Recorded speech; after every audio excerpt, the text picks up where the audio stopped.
Yo, balik lagi di podcast perubahan.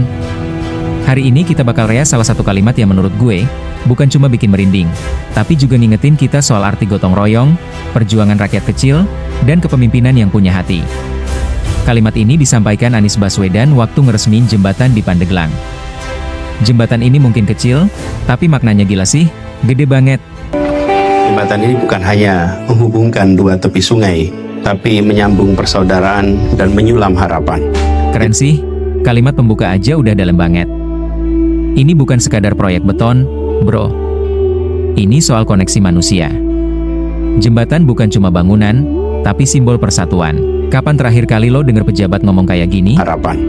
Di tempat ini dulu berdiri jembatan renta, digerogoti waktu, dilalui dengan cemas, dilewati dengan pasrah.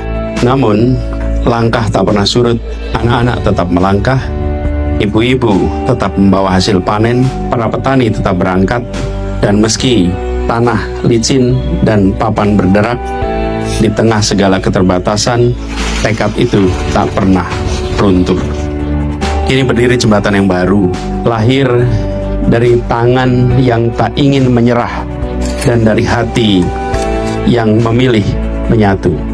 Warga desa, para donatur, para penggerak, dari ujung ke ujung berkumpul, bukan hanya untuk menunggu, tapi untuk bertindak. Kita membangun, bukan dengan semen semata, tapi dengan keberanian, ketulusan, dan rasa saling percaya.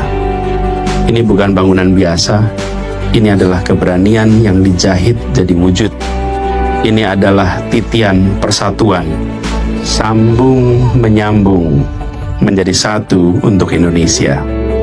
Lo kebayang gak tiap hari orang lewat jembatan yang bunyinya, krek-krek, papan bisa copot kapan aja tapi tetap dipakai karena gak ada pilihan?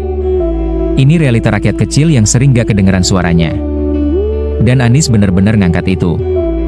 Denger ini bikin hati gue nyesek sih. Tapi juga salut. Ini adalah wajah Indonesia yang gigih. Yang walaupun minim fasilitas, mereka terus jalan. Dan pidato ini berhasil ngasih spotlight ke mereka. Ini bukan tentang pencitraan, ini soal pengakuan. Baru kali ini gue denger pembangunan dibahas bukan dari sisi anggaran atau proyeknya, tapi dari sisi rasa. Bro, ini cara komunikasi pemimpin yang beda level. Ini yang kita maksud, kepemimpinan yang bukan cuma teknokratis, tapi juga humanis. Wah, gokil sih metaforanya. Keberanian yang dijahit. Ini powerful banget. Ngebayangin warga dari dua desa, dari dua sisi sungai, bersatu, ngumpulin dana, gotong royong, dan akhirnya bikin jembatan yang bukan sekadar lintasan, tapi simbol harapan. Pengingat bahwa yang besar bisa tumbuh dari gotong royong yang senyap, dari kerja nyata yang tak minta dipuji. Mari kita rawat bersama.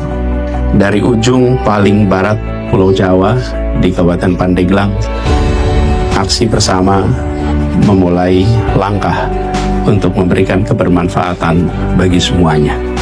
Semoga Tuhan Yang Maha Kuasa, Allah SWT, meridhoi aksi bersama ini, meridhoi semua yang berkiprah untuk memberikan kebermanfaatan dan memberikan kemudahan bagi semua yang ingin berjuang bagi Indonesia yang lebih adil dan lebih sejahtera bagi semua.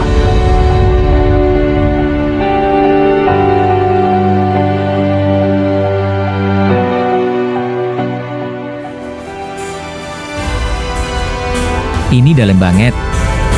Sering banget kita ngerasa kalau gerakan besar tuh harus rame, harus viral. Tapi faktanya, yang benar-benar berdampak kadang lahir dari kerja-kerja sunyi.